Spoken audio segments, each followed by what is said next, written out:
안녕하십니까. 수양의 복음반에 오신 여러분들을 환영합니다. 오늘부터 3일간 여러분들과 하나님의 말씀을 통해서 죄가 무엇이며 또 이 죄를 어떻게 사함을 받고 의롭게 되는지, 하나님 보시는 죄와 하나님 보시는 의에 대해서 이 성경을 펴서 또 성경을 살펴서 알아보려고 합니다. 그래서 여러분들이 이번 3일 동안 복음반에 참석하시면 죄에서 벗어나서 하나님의 의를 얻는 복된 시간이 될 줄을 믿습니다. 먼저 성경 말씀을 읽겠습니다. 디모데전서 6장 15절부터 읽겠습니다. 기약이 이르면 하나님이 그의 나타내심을 보이시리니 하나님은 복되시고 홀로 한 분이신 능하신 자이며 만왕의 왕이시며 만주의 주시요 오직 그에게만 죽지 아니함이 있고 가까이 가지 못할 빛에 거하시고 아무 사람도 보지 못하였고 또 볼 수도 없는 자시니 그에게 존귀와 영원한 능력을 돌릴지어다. 아멘. 우리는 하나님을 눈으로 보고 또 손으로 만지고 또 하나님을 직접 만나본 사람은 없습니다.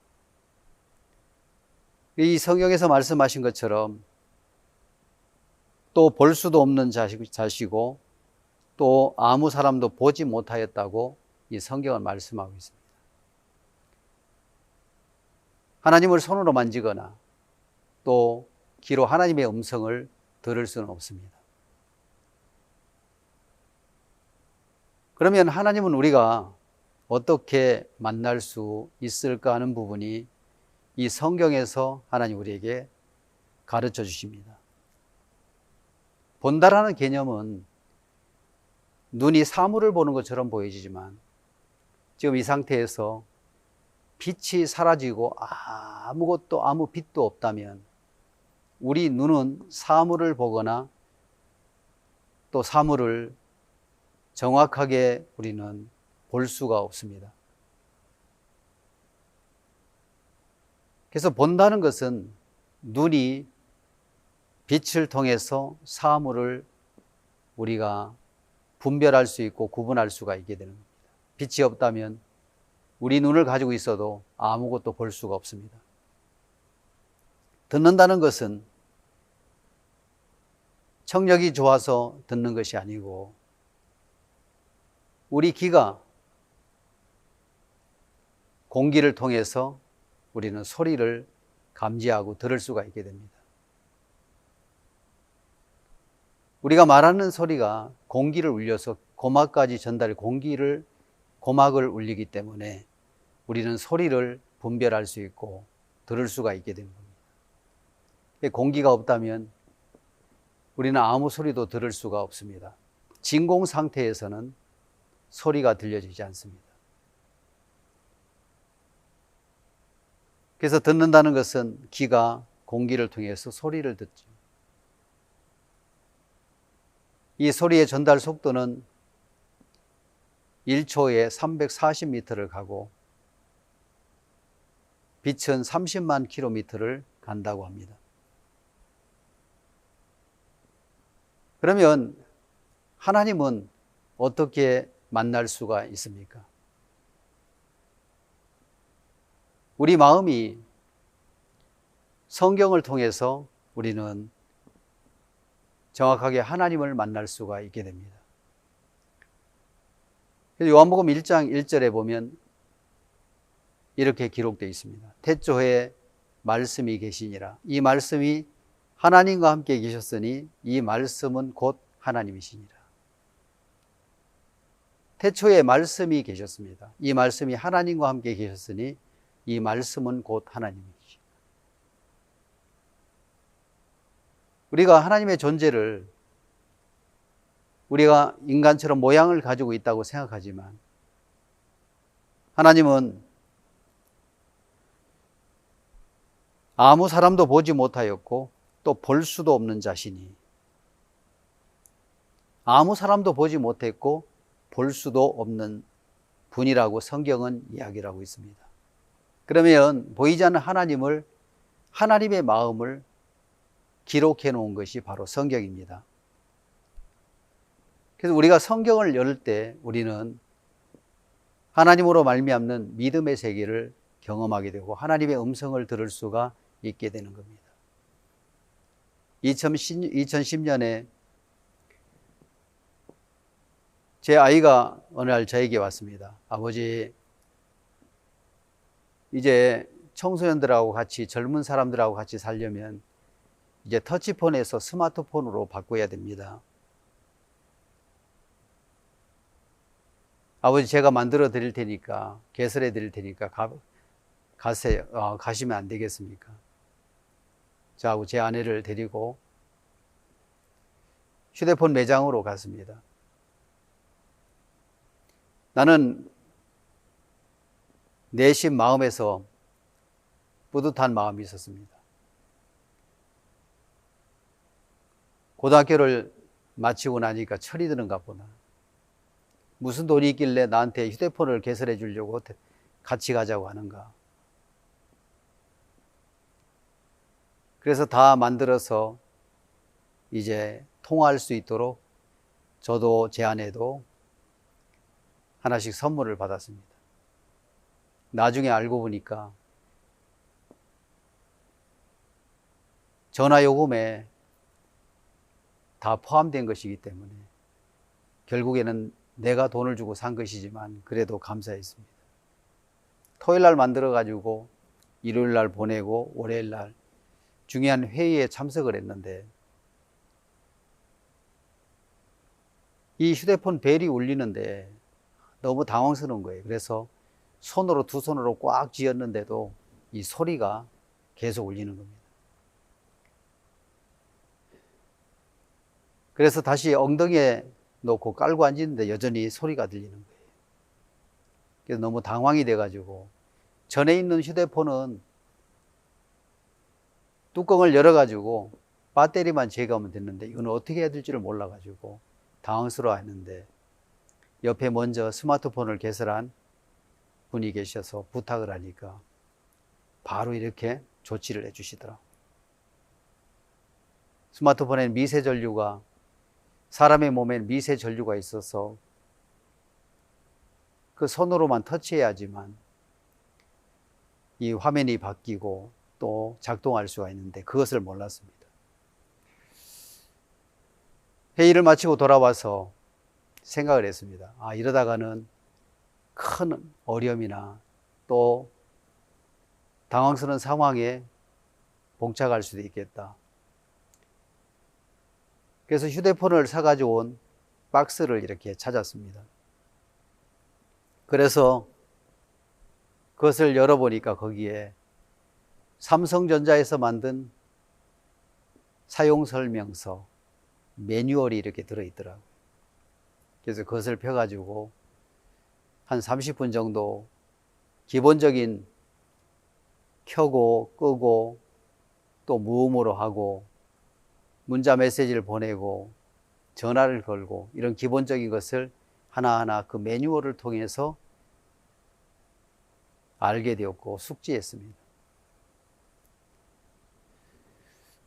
삼성전자는 휴대폰만 만드는 것이 아니라 휴대폰을 사용할 수 있는 사용설명서 매뉴얼을 첨부해서 보내는 것처럼 하나님은 이 세상을 창조하실 뿐만 아니고 또 만드시고 이 모든 세계를 지으셨는데 하나님은 이 세상을 살아가는 지혜를 담아 놓은 것이 바로 성경입니다.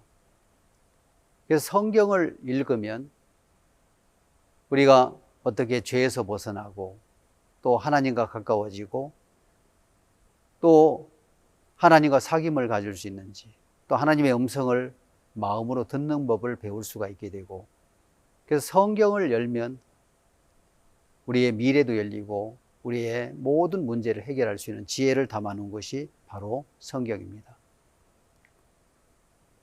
성경은 하나님이 만드신 이 세상을 살아가는 지혜를 담아놓은 이 세상을 사용할 수 있는 사용 설명서와 똑같습니다.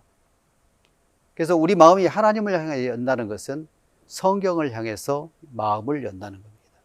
그래서 성경 속에서 하나님의 마음을 발견하고 또 하나님의 마음을 받아들일 때 그것이 우리의 삶을 복되게 하시고 행복하게 하신다는 마음이 들어집니다. 땅은 100% 하늘을 향해서 열려 있습니다. 그래서 하늘에서 모든 것을 받아들입니다. 빛을 받아들여서 빛을 받아들이고 또 공기를 받아들이고 또 내리는 비를 받으면 땅은 살아나게 됩니다. 그래서 땅은 100% 하늘을 향해서 열려서 하늘의 것을 다 받아들이면 생명의 역사가 일어나고 또 아름다운 열매를 맺을 수가 있게 되는 겁니다. 땅이 하늘을 향해서 열려 있듯이 우리 인간의 마음이 하나님을 향해서 마음이 열려지면, 다시 말하면 하나님 앞에 마음을 연다는 것은 이 성경 말씀의 마음을 열어서 말씀 한마디 한마디를 받아들인다면 우리 삶 속에 변화가 일어나게 되고 또 하나님으로 말미암는 역사를 우리가 경험하게 되고 그래서 하나님과 동행하는 삶을 살게 되는 것입니다. 우리는 보이지 않다고 해서 없는 것이 아닙니다. 지금 이 시대는 나노 혁명 시대라고 이야기합니다. 사람들이 나노 입자를 발견하게 됩니다. 이 나노스라는 그리스 언어인데 나노스는 난장이라는 뜻입니다.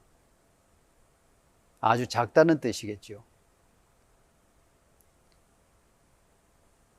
그래서 이 사람들이 발견한 가장 작은 입자가 나노입니다. 이 나노는 1m 되는 대나무를 잘 드는 칼로 천등분을 하면 1mm가 됩니다. 손톱을 깎고 한 일주일 정도 지나가면 자라는 길이가 아마 1mm 정도가 될 겁니다. 그 1mm를 또 잘 드는 칼로 천등분을 하면 1마이크로미터가 됩니다. 이것을 다시 천등분을 하면 1나노 입자가 되는데 이것은 1m를 10억 분지 1로 나눈 입자를 가리켜 1나노라고 이야기합니다. 이것은 눈에 보이지 않지만 입자로서 존재를 하는 겁니다. 그래서 이 기술로 우리 머리카락 하나에다가 신구약 성경을 다 기록할 수 있고 우리가 지금 가지고 있는 메모리 칩 같은 데에는 64GB 정도가 되면은 한 신문사의 일간지를 800년치를 기록할 수 있는, 그 이상도 기록할 수 있는 용량이 되어지는 겁니다. 이처럼 보이지 않지만 보이는 세계가 있습니다.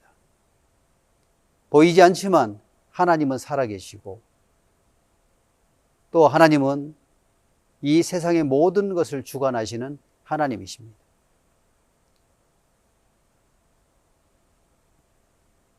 그래서 오늘 우리가 보이지 않는 이 나노 입자의 발견이 우리의 삶에 큰 변화를 가져오고 죽을 사람을 살리는 의료기 계통에 가장 크게 기여를 하고 있습니다. 제가 2011년에 서울에서 사역을 하다가 원주로 이동을 한 적이 있습니다. 이동해서 첫 주일을 맞았을 때 예배를 마치고 난 이후에, 예배를 드리고 난 이후에 한 자매님이 나에게 찾아왔습니다. 목사님, 저는 심장 판막이 안 좋아서 수술을 하러 가야 됩니다. 기도해 주셨으면 좋겠습니다. 그래서 거기에서 기도를 같이 하고, 이런 중한 수술 같으면은 굉장히 위험한 건데 마음에 염려하는 마음이 좀 생겼습니다.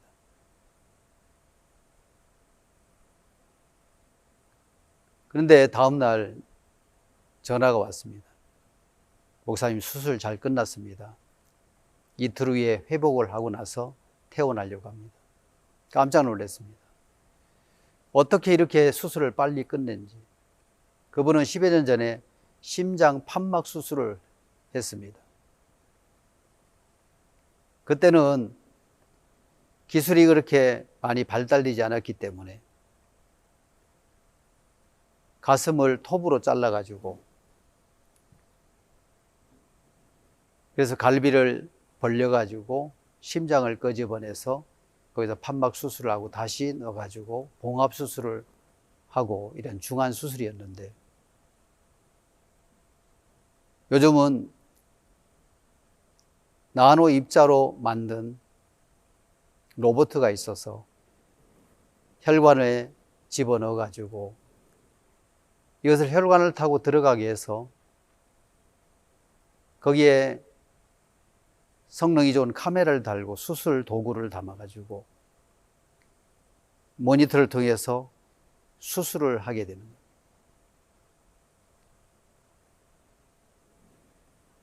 우리 몸에 백혈구가 있는데 이 백혈구의 크기는 약 12에서 25 마이크로미터가 된다고 합니다. 적혈구는 6에서 10 정도 되는데 그보다 더 작은 로봇을 만들어서 혈관 속에 투입해 가지고 모니터링을 통해서 수술을 하는 거죠. 바로 이 나노 입자의 발견은 인류 사이에 큰 변화를 주었고 살릴 수 없는 사람들을 살리게 되고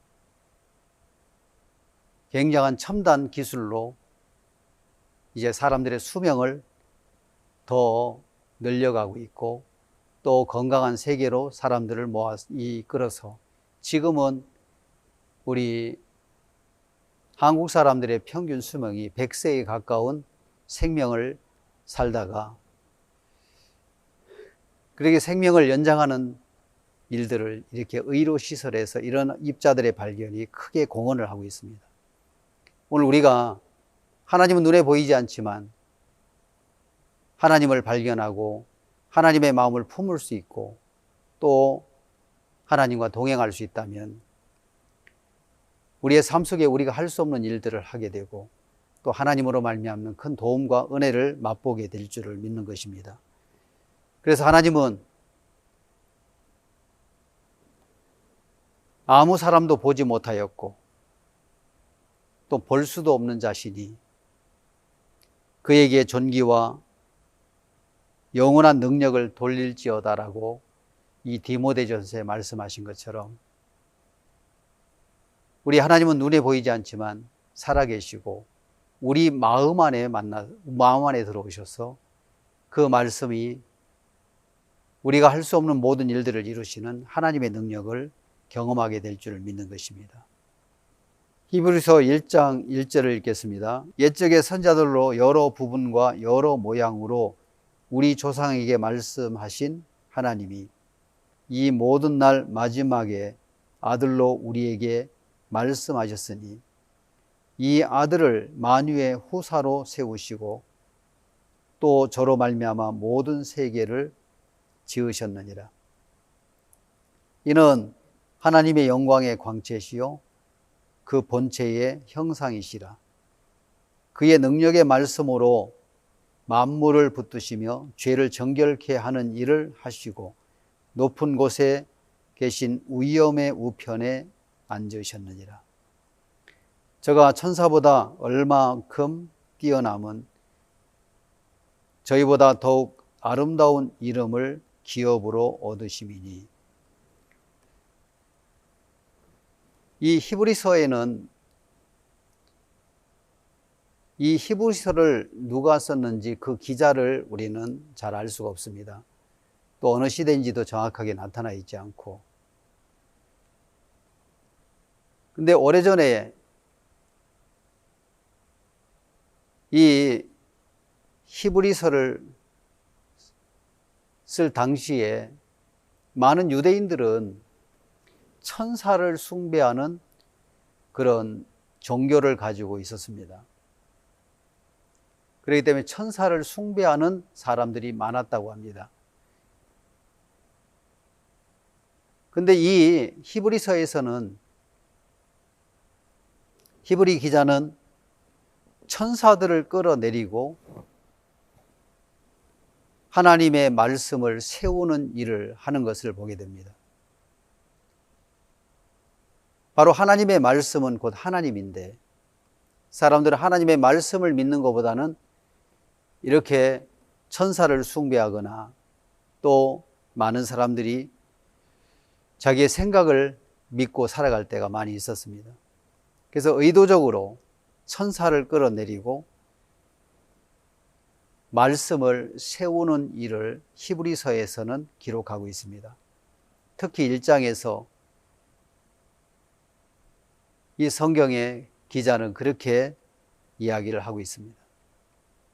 물론 지금 이 시대는 있겠지만은 천사를 숭배하는 사람들은 그리 많지 않을 겁니다. 천사를 숭배하는 종교는 없을지라도, 많지 않을지라도 사람들은 하나님의 말씀보다도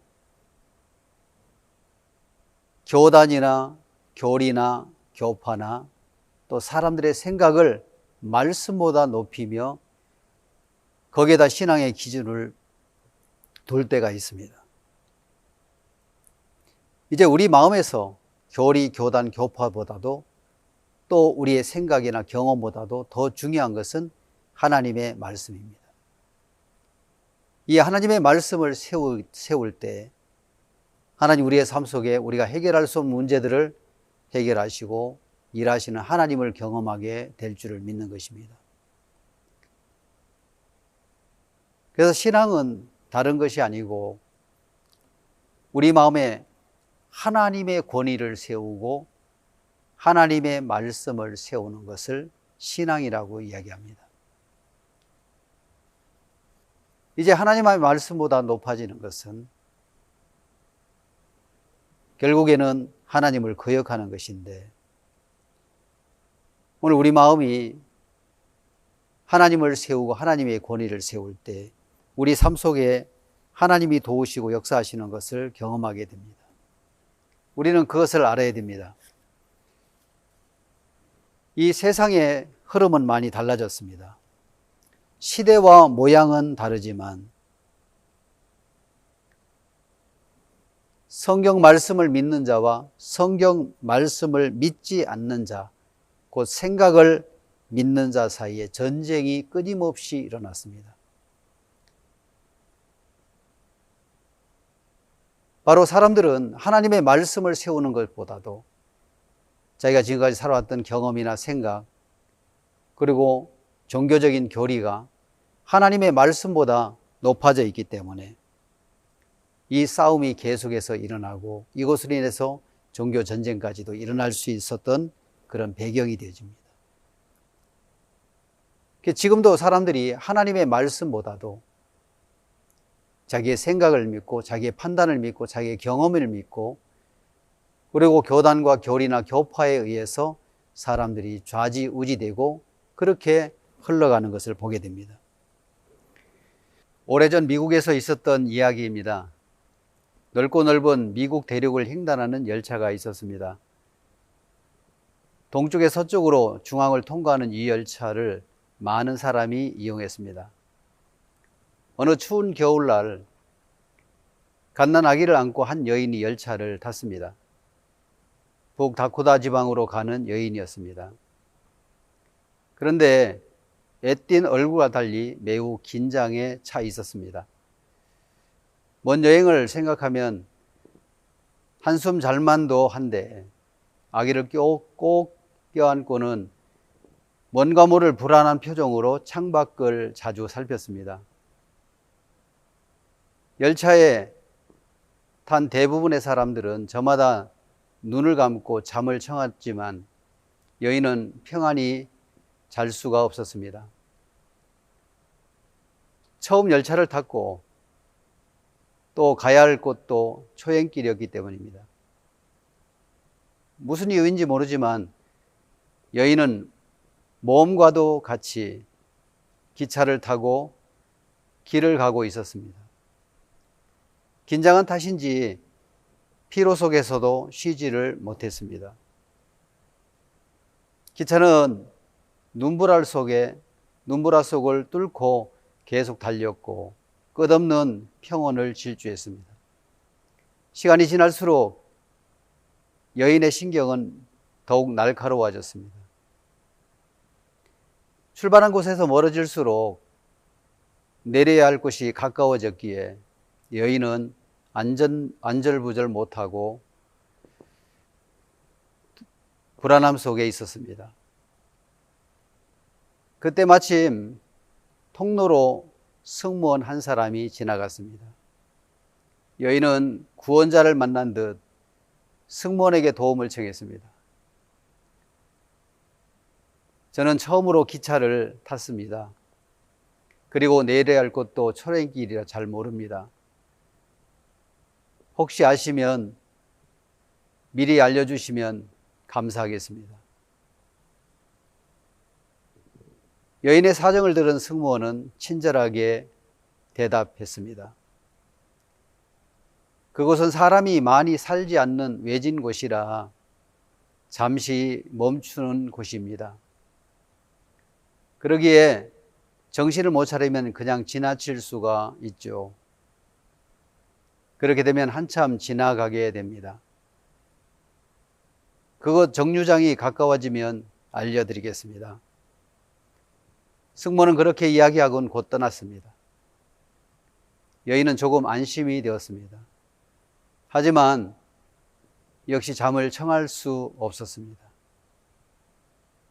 혹시 승무원이 잊으면 어떻게 하지? 승무원에 대한 의심이 생기자 여인은 다시 불안해졌습니다. 그때 손수레에 과자나 음식을 파는 종업원이 지나갔습니다. 여인은 종업원에게 다시 도움을 청했습니다. 그러자 종업원은 굉장히 확신 있는 목소리로 이야기했습니다. 아, 그것이요. 그곳이라면 내가 잘 압니다. 꼭 내릴 때가 되면 알려드리겠습니다. 여인은 자신 있게 이야기하는 종업원의 이야기를 듣고 비로소 긴장을 풀 수가 있었습니다. 처음 가는 길이니 꼭 알려주세요. 염려 놓으십시오. 저는 여러 번 다녀서 잘 압니다. 예, 그럼 아저씨만 믿겠습니다. 긴장이 풀리자 갑자기 피로가 엄습해 왔습니다. 여인은 자신도 모르게 눈을 감았고 그대로 잠이 들었습니다. 그리고 시간이 한참 흘렀습니다. 갑자기 기차가 덜컹거리면서 정차를 했습니다. 여인은 누군가가 자기를 흔드는 것을 느꼈습니다. 눈을 떠보니 종업원이었습니다. 아주머니, 여기 내리세요. 다 왔습니다. 기차가 출발하기 전에 어서 내리십시오.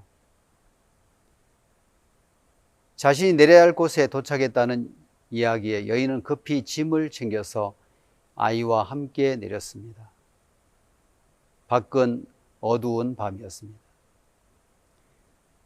눈보라가 휘몰아치는 추운 날씨였기에 여인은 옷깃을 단단히 여민 채 창가에 서서 종업원에게 감사의 인사를 했습니다. 여인이 내린 후 곧 기차가 다시 출발했습니다. 그리고 30분 정도가 흘렀습니다. 종업원은 여인이 앉아있던 곳에서 두리번거리고 있는 승무원을 발견했습니다. 누구를 찾으십니까? 왜 그렇게 두리번거리시죠? 승무원은 이야기합니다. 혹시 여기 앉아있던 아주머니, 젊은 아주머니 한 분 못 보았소? 아이를 안고 있었는데. 아, 갓난 아이를 데리고 있던 그 아주머니요? 그분은 아까 섰던 그곳에 내렸습니다. 종업원의 대답에 승무원은 깜짝 놀랐습니다. 아니, 뭐라고요? 그곳은 정류장이 아니요. 넓은 대륙을 횡단하는 기차가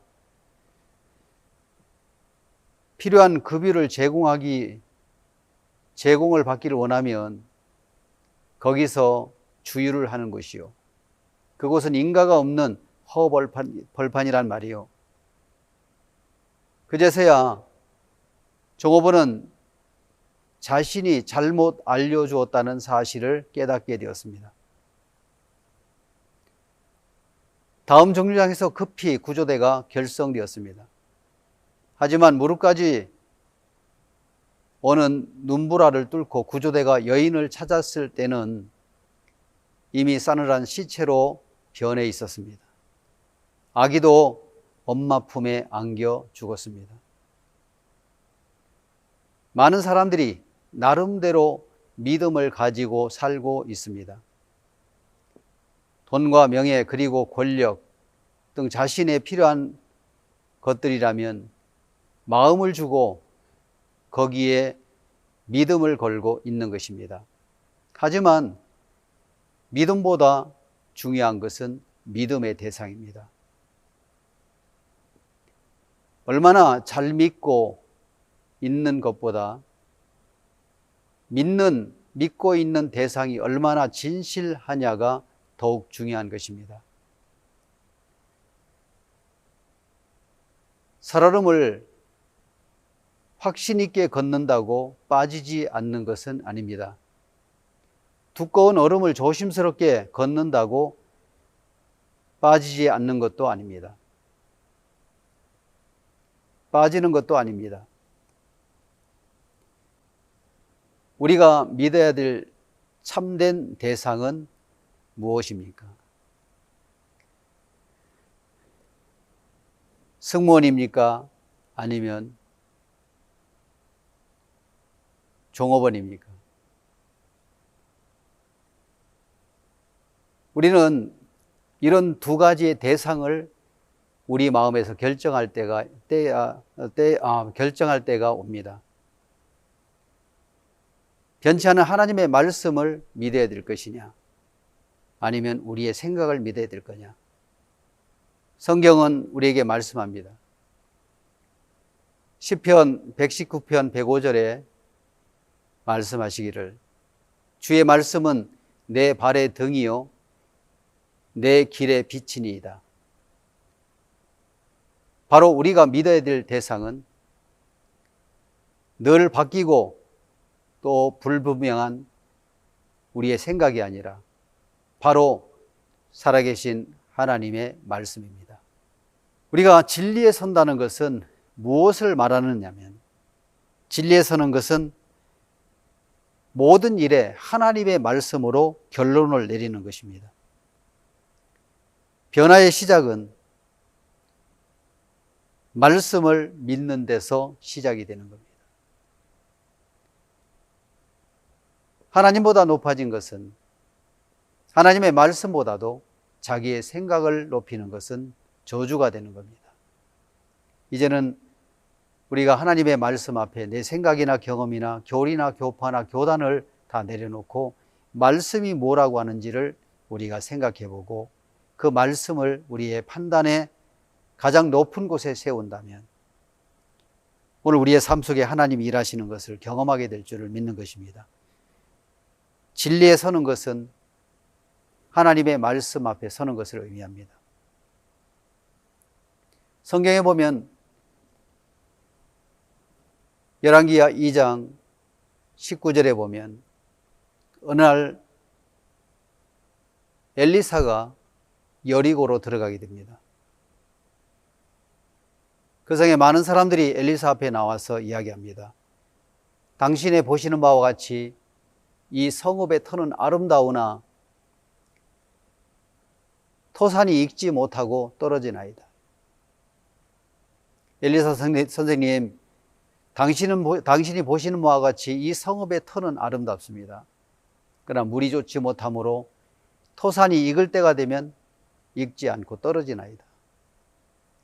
엘리사는 그릇에 소금을 가져오라 해서 물 근원으로 가서 이 소금을 물에 뿌려가지고 이야기합니다. 내가 이 물을 고쳤으니 다시는 토산이 익지 못하고 떨어짐이 없을 것이다 라고 이야기합니다.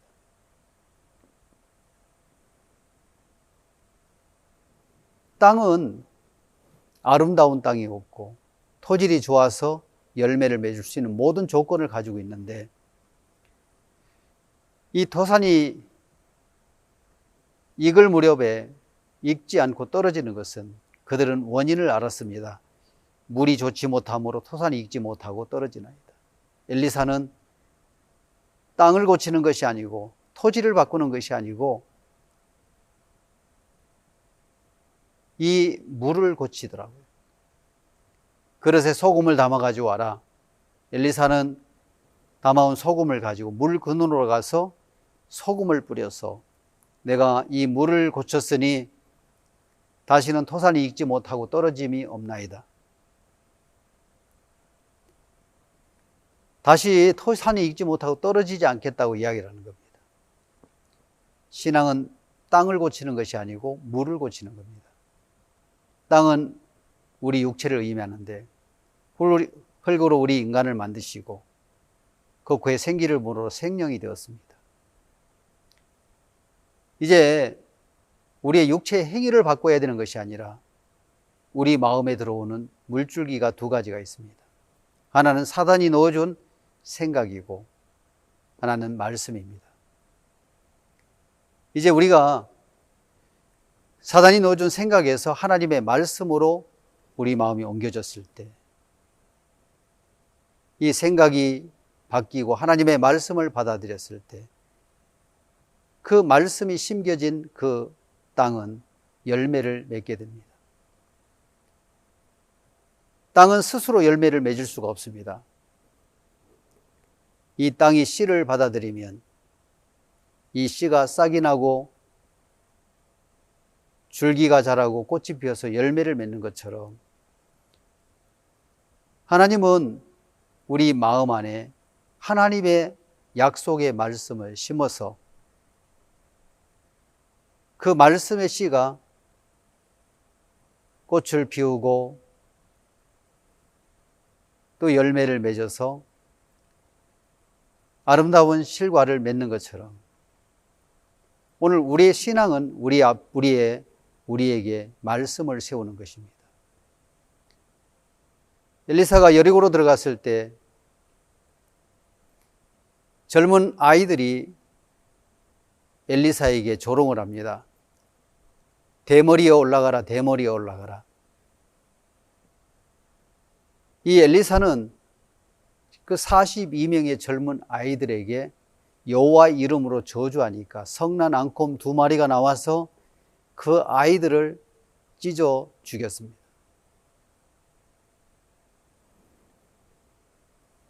아주 잔인할 정도로 42명의 아이들이 그 길가에 찢겨진 토막으로 손과 발, 또 이것이 다 찢겨져서 버려지는 것을 보았습니다.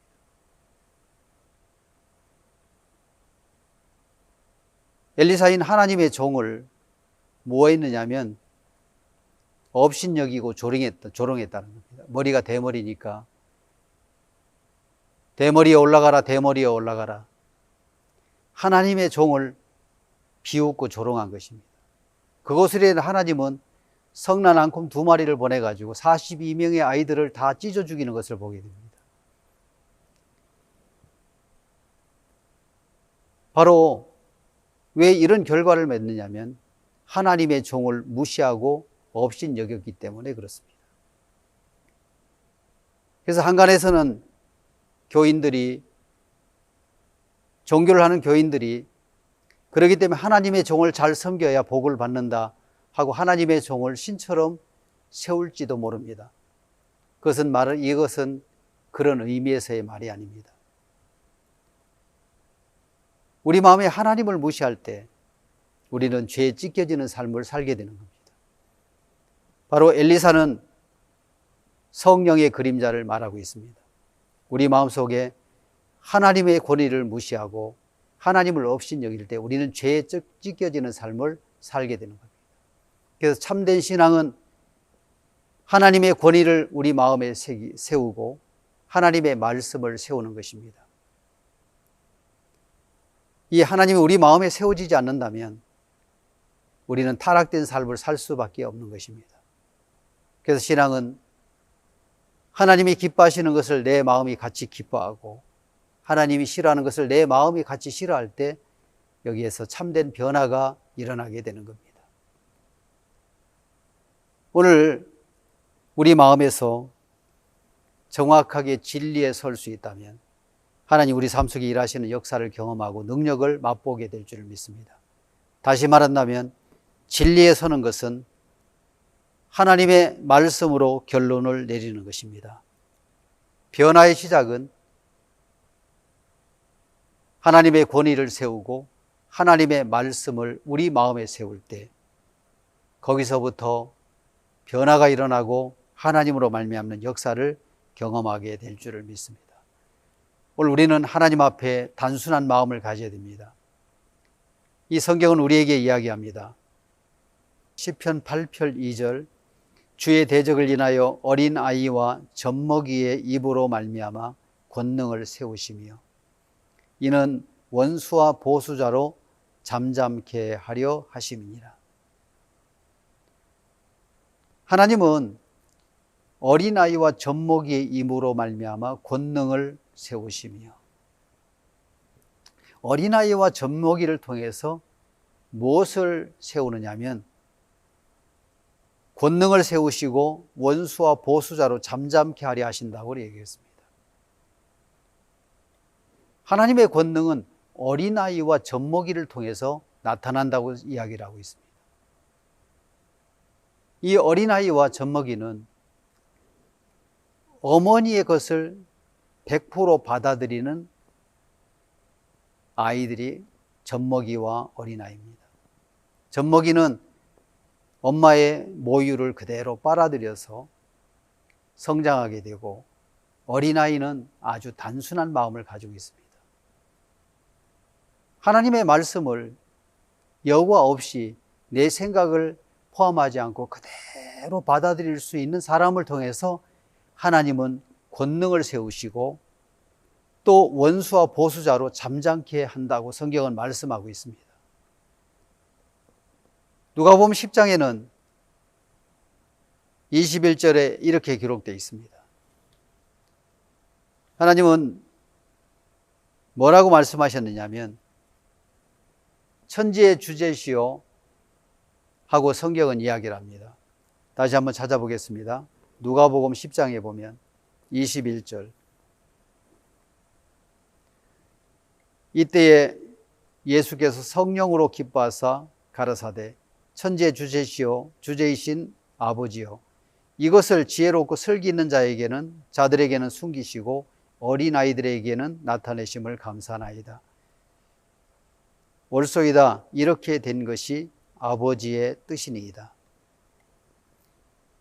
예수님께서 말씀하셨습니다. 이때 예수께 성령으로 기뻐하사 가라사대 천지의 주제이신 아버지요 지혜롭고 이것을 지혜롭고 슬기 있는 자들에게는 숨기시고 어린 아이들에게는 나타내심을 감사하나이다. 옳소이다. 이렇게 된 것이 아버지의 뜻이니이다. 지혜롭고 슬기 있는 자에게는 숨기시고 어린 아이들에게는 나타내심을 감사하나이다.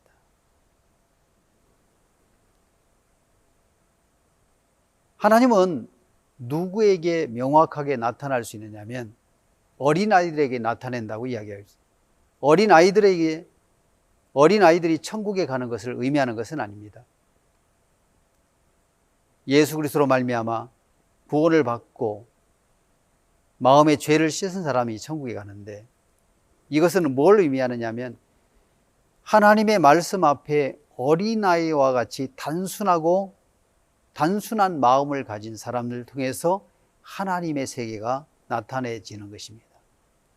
지혜롭고 슬기 있는 자들에게는 숨기시고 어린 아이들에게는 나타내심을 감사하나이다. 어린 아이들은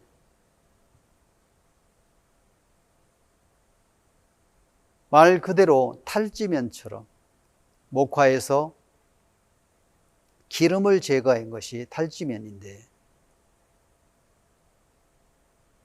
그리고 서예를 할 때 이 먹물이 잘 스며들도록 습자지라는 종이를 가지고 종이와 같이 그대로 흡수하는 마음을 가진 사람들이 아이입니다. 아이들은 여과 없이 그 생각을 그대로 받아들일 수 있는 사람들인데, 하나님 앞에 단순한 마음을 가진 사람들이 하나님의 세계를 맛볼 수가 있게 되는 겁니다. 이 성경은 많은 사람들이 그렇게 이야기를 합니다. 성경은 과학적이라고 이야기를 하는데 이것은 틀린 말입니다. 과학은 성경적입니다. 많은 과학자들이 성경에서 영감을 얻어서 많은 발명품들을 만들게 되어집니다. 그렇기 때문에 과학은 성경적입니다. 성경은 과학적이라고 하는 말은 틀렸습니다. 이 성경을 통해서 모든 것이 하나님의 영감을 얻어서 지혜를 얻어서 만들어진 것입니다. 이 바닷길은 수면에 덮여 있기 때문에 암초가 어디 있는지 또 어떤 장애물이 있는지 물속을 볼 수가 없습니다. 그렇기 때문에 많은 항해하는 배들이 이 암초에 걸려 좌초하기도 하고 또 파손되기도 하고, 그렇기 때문에 많은 사고로 죽어가는 사람이 많았습니다. 미국 가운데 매튜 몰이라는 사람이 있었는데, 이 사람은 1806년에 태어나서 1873년에 세상을 떠나게 됩니다. 선장이었습니다. 선장의 일을 하다가 사고가 나서 병원에 입원해서 손과 발을 쓰지 못하고 꼼짝 못하고 누워있을 때, 이 사람은 하나님을 믿는 사람이었는데 아들이 간호를 하는데 아들에게 성경을 읽어달라고 이야기했습니다.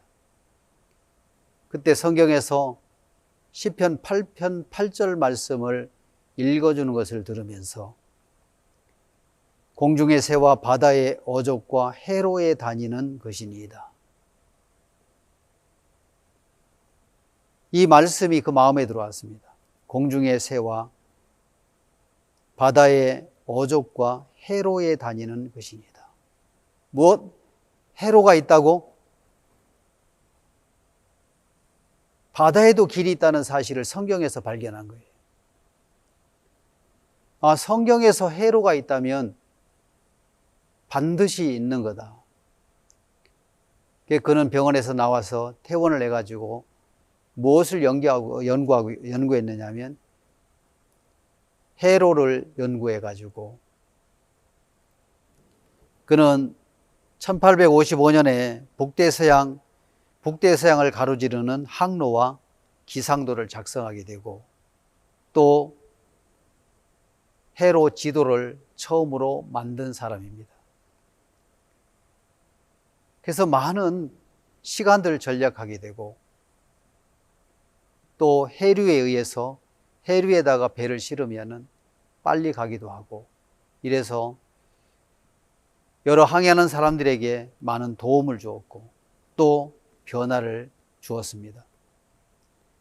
그가 죽은 뒤에 그의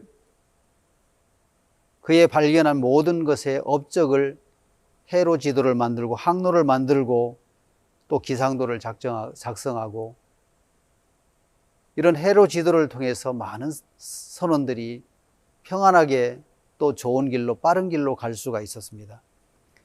그가 죽은 뒤에 그의 업적을 기념하기 위해서 이 버지니아에 무엇을 만들었냐면, 그를 기념하기 위한 공원을 만들었고 거기다가 비문을 세웠습니다. 해로의 발견자인 그는 대양과 바다로부터 처음으로 그 법칙을 찾아낸 천재였다. 오고 가며 바다를 항해하는 모든 세대의 항해자들도 해도를 볼 때마다 당신을 생각하리라. 특히 성경 8편 8절과 시편 103편 23절 24절, 전도서 1장, 그 성경이 그의 영감을 주었음을 밝힌다 라고 비문에 기록이 되었습니다. 바로 그가 위대한 발견을 할 수 있었던 것은 시편 8편 8절 말씀, 공중의 새와 바다의 어족과 해로에 다니는 것입니다. 성경에서 영감을 얻어서 가장 귀한 일들을 한 사람 중에 한 사람이 있습니다. 그 사람은 어떤 사람이냐면 영국의 산부인과 의사며 외과 의사였던 제임스 심프슨이라는 사람이 있었습니다. 이분은 1811년에 출생해서 1870년에 세상을 떠났습니다. 많은 사람들이 아이를 낳거나 여자들이 또 다리가 부러지고 상처가 났을 때 이제 수술을 해야 되는데, 특히 정형외과에서 못 쓰는 다리를 잘라내야 할 때 많은 사람들이 쇼크로 죽는 것을 보면서 굉장히 안타까워했습니다. 어떻게 하면 고통 없이 사람들이 수술을 해서 건강을 찾을 수 있을지 생각을 하다가 어느 날 성경을 읽는데 창세기 2장 21절에 말씀이 들어왔습니다. 여호와 하나님이 아담을 깊이 잠들게 하시고 잠들매 그가 그 갈빗대 하나를 취하고 살로 대신 채우시고, 여호와 하나님이 아담에게서 취하신 그 갈빗대로 여자를 만드시고 그를 아담에게로 이끌어 오시니. 여기서 무엇을 얻었냐면 영감을 얻은 거예요. 하나님이 아담의 아내 배필 하와를 만들 때 아담을 깊이 잠들게 하시고 잠들매 그 갈빗대 하나를 취하고 살로 채우시고 살로 대신 재우시고, 이렇게 잠들게 해서 수술한다면 고통 없이 수술을 마칠 수 있겠구나. 하나님은 가장 유명한 외과 의사구나. 어떻게 고통 없이 갈비뼈 하나를 뽑아내서 살로 채우시고 그것으로 하와를 만드셨을까?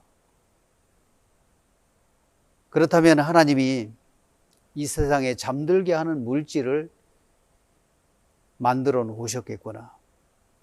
그래서 찾다가 클로로포름이라는 약을 발견하게 됩니다.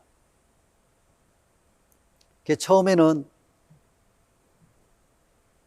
그 약품을 가저에다가 찍어서 코에다 대서 마취를 시켰는데 마취가 오래가지 않았습니다. 그래서 주사를 해가지고 깊이 잠들게 하고 거기서 이제 하나하나 잘못된 부분들을 잘라내고 또 깎아내고 수술해서 살리는 일을 했습니다.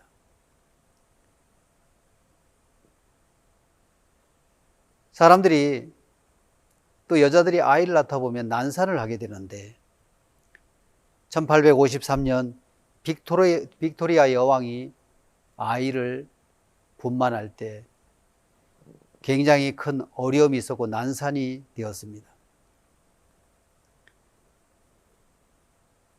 그때 이 발견한 클로로폼 마취제를 가지고 마취를 해가지고 이 여왕의 분만을 성공해서 여왕도 살리고 그 아이도 살렸습니다.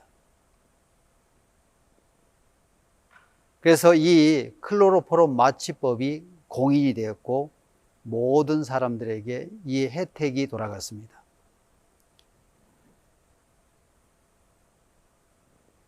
그의 말년에 제자들이 와서 그에게 물었습니다. 어떤 질문을 했냐면, 선생님 지금까지 발견한 것 중에 가장 위대한 큰 발견은 무엇이라 생각하십니까?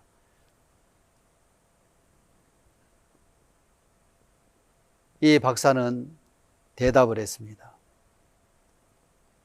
나의 가장 큰 발견은 내가 큰 죄인이라는 사실과 예수님이 나를 구해주신 큰 구원자라는 사실입니다. 제자들은 클로로폼 발견이 가장 큰 성과며 큰 발견이라고 이야기할 줄 알았는데 그의 대답에 깜짝 놀라게 되었습니다. 하나님으로 말미암아 영감을 얻어서 하나님과 연결된 마음은 우리가 해결할 수 없는 문제뿐만 아니라 가장 귀한 것을 우리가 경험하게 되는 겁니다. 우리가 하나님과 연결되고 말씀과 연결된 삶을 살아갈 때 우리 인간으로 할 수 없는 모든 일들을 이루시고 또 하나님의 능력을 경험하게 되는 것입니다. 그래서 이 매튜 머리라는 사람과 제임스 심프슨이라는 이 내과 의사, 또 산부인과 의사인 이들은 성경의 말씀에서 영감을 얻어서 많은 사람의 생명을 건지는 일에 하나님과 연결된 마음으로 발견된 해로지도나 또 이 마취제를 통해서 많은 생명을 살리고 또 많은 사람들에게 혜택을 주는 그런 훌륭한 의사와 또 항해자가 됐던 것처럼 오늘 신앙은 하나님과 연결되고 말씀과 연결될 때 우리 삶 속에 일하시는 하나님을 경험할 수가 있게 되는 겁니다. 여기 이 자리에 오신 분들도 하나님의 말씀으로 말미암아 여러분 마음에 죄가 있다면 어떻게 죄를 사해 주시고 온전케 하셨는지 하나님의 마음이 여러분의 마음에 연결되는 복된 시간이 되기를 바랍니다. 감사합니다.